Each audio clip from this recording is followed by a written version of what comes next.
তাল দিয়েও যে এত সুন্দর তালের পুলি পিঠা বানানো যায়, আমি যদি না বানাতাম তাহলে বুঝতেই পারতাম না। তালের পুলি পিঠা সাথে সামান্য নারকেল আর কিছু বাদাম, অল্প একটু পোলার চাল হলেই কিন্তু এরকম সুন্দর সুন্দর মজাদার তেল ছাড়া ঝামেলাবিহীন সুন্দর সুস্বাদু পিঠা বানানো যায়। তাল কিন্তু অনেকভাবেই খেয়েছেন আপনারা, কি কেউ কখনো তাল দিয়ে তালের পুলি পিঠা খেয়েছেন? না খেয়ে থাকলে প্লিজ শুরু থেকে শেষ পর্যন্ত লাইক দিয়ে চ্যানেলটা সাবস্ক্রাইব করে আমার ভিডিওটা দেখেন। পুরা ভিডিও দেখবেন, না দেখলে মিস করবেন। কারণ এত সহজভাবেও যে এই পিঠাটা এত সুস্বাদু বানানো যায়, এটা যদি না দেখেন তাহলে বুঝতেই পারবেন না। লাগবে না কোনো চালের গুঁড়া, লাগবে না কোনো ময়দা সুজি, সাধারণ রুটি খাওয়ার আটা দিয়ে তৈরি করা যাবে এরকম সুন্দর সুস্বাদু মুচমুচে নরম, ভিতরে সফট একদম নারকেল এবং বাদাম পোলার চাউলের গ্রানে তালের পুলি পিঠা। অসম্ভব মজার একটা খাবার। সাথেই থাকেন, পাশেই থাকেন।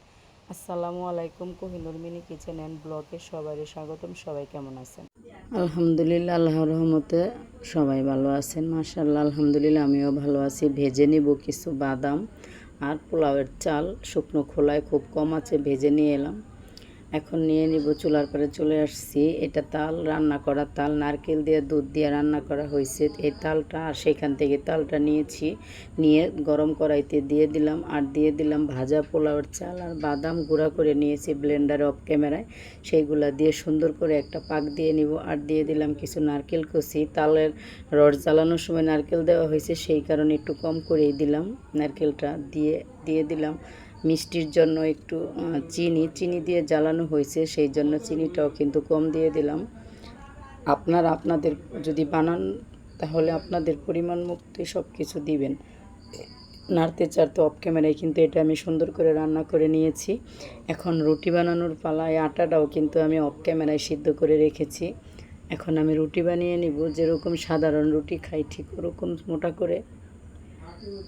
এটা কিন্তু একটু আধা সিদ্ধ মতন আটা করছি, ফুল সিদ্ধ করিনি, কারণ এটা মচমচা হবে, তাই ভালো সেঁকতে গেলে রুটির মতন সেঁকে বানাবো তেল ছাড়া। আর এইভাবে কিন্তু অফ ক্যামেরায় দেখেন আমি কয়েকটা রুটি বড় বড় করে বানিয়ে নিয়েছি। এখন এইগুলো আমি একটা, এই যে চকলেটের বয়ামের মুটকা আছে, এই যে সাইজের বা গ্লাস দিয়ে যে যেরকম পারেন, ছোট বাটি দিয়ে এগুলো কেটে নিতে পারেন। আমি বয়ামের মুটকাটা ব্যবহার করছি গোল গোল করে। এখন এগুলো আমি অনেকগুলা কেটে নিব। অনেকগুলা কেটে নিয়েছি অফ ক্যামেরায়। এখন এইগুলাতে আমি দিয়ে পুলি পিঠার যদি ডিজাইন যে যেরকম পারি আর কি, আমরা ঠিক সেরকমই দেওয়ার চেষ্টা করি। অত সুন্দর পারি না, যেমন পারি আলহামদুলিল্লাহ খাবার চলে। দিয়ে দিলাম কিছু তালের সেই পাক। আর এই তো দেখেন, নর্মাল যে কখনো কোনো দিন পুলি পিঠার ডিজাইন করে না, তার জন্য কিন্তু এই ডিজাইনটা খুব খুব সহজ, কারণ এটা কিন্তু যে কেউ পারবে। এভাবে আমি কিন্তু অনেকগুলা পিঠাই বানিয়ে নিব। আরেকটা বানাচ্ছি, এটা আবার একটু অন্যরকম করে আপনাদের মতো সুন্দর করার চেষ্টা করছি। তারপরও মনে হয় আপনাদের মতো সুন্দর করে আমি করতে পারি না। আসলে শিখার বয়স নাই, শেষ নাই, শিখতেও শেষ নাই, বয়স লাগে না। আরেকটা চেষ্টা করতেছি একটু আকর্ষণীয় করার, আমি পারি না বন্ধুরা, আপনারা কেউ কিছু মনে করবেন না।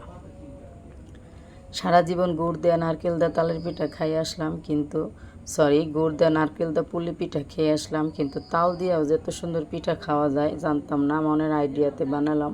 আর এই যে দেখেন, এইভাবে আমি অফ ক্যামেরায় সবগুলো পিঠা বানাইছি। ডিজাইনটা কেমন হয়েছে প্রথম অবস্থায় প্লিজ সবাই কিন্তু বলতে ভুলবেন না। আর অফ ক্যামেরায় সবগুলো পিঠা আমি বানিয়ে নিয়েছি। এখন এইগুলো আমি শুকনো খোলায় ভাজবো না, হালকা করে একটু তেল ব্রাশ করে দিব যেন লেগে না যায়, কারণ এইগুলা কিন্তু সাথে সাথে খেতে হবে, মচমচা হবে তাই। কারণ এইগুলা কিন্তু আটা দিয়ে বানানো হয়েছে, কোনো চালের গুঁড়া ইউজ করা হয় নাই। তাই জন্য গরম গরম খেতে হলে রুটির মতন একটু মচমচে টাইপ হবে, আবার ভিতরে নরম। খেতে অসম্ভব মজার হয়েছিল বন্ধুরা। তালের সিজন কিন্তু মাত্র আসছে। আপনাদের যদি আমার ভিডিওটার কোনো অংশে একটু ভালো লাগে, আমার কথাটা আপনাদের একটু বিশ্বাস হয়, তাহলে অবশ্যই চেষ্টা করবেন এইভাবে কম তেলে কম মিষ্টি দেওয়া দুধ এবং নারকেল পোলাওর চাল। আপনারা এইগুলো বাদ দিয়েও কিন্তু দিতে পারবেন। অসম্ভব মজার এই পুলি পিঠা, তালের পুলি পিঠা। তাহলে সবাই ভালো থাকেন।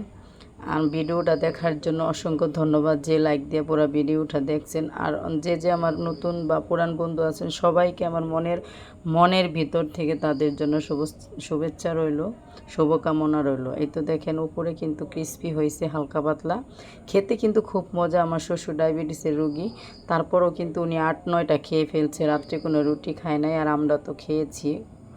দুই রকমের করে ভাজছি, একটা একটু বেশি আর একটু হালকা করে। একটা লাল কালার বেশি করছি আর একটা একটু সাদা সাদা করছি। এই তো দেখেন, খেতে কিন্তু খুব মজা। তাহলে যে যেখান থেকে দেখতেছেন প্লিজ আমার নতুন হলে চ্যানেলটা সাবস্ক্রাইব করে লাইক দিয়ে পুরো ভিডিওটা দেখবেন। আর যারা পুরান বন্ধু আছেন প্লিজ প্লিজ লাইক দিয়ে ভিডিওটা দেখছেন, তার জন্য অসংখ্য অসংখ্য অসংখ্য ধন্যবাদ আপনাদেরকে। দেখেন কি লোভনীয় লাগতেছে খেতে, এত মজা ছিল, অনেক মজা ছিল, অনেক মজা ছিল। তেল ছাড়া স্বাস্থ্যকর একটা খাবার। এখানে কিন্তু অনেক কিছুর ভিটামিন, প্রোটিন, আয়রন, পটাশিয়াম সব কিছু কিন্তু এইখানে রয়ে গেছে। যে উপকরণগুলো দিয়ে বানাইছি সবগুলো উপকরণ শরীরের জন্য খুবই খুবই খুবই উপকারী।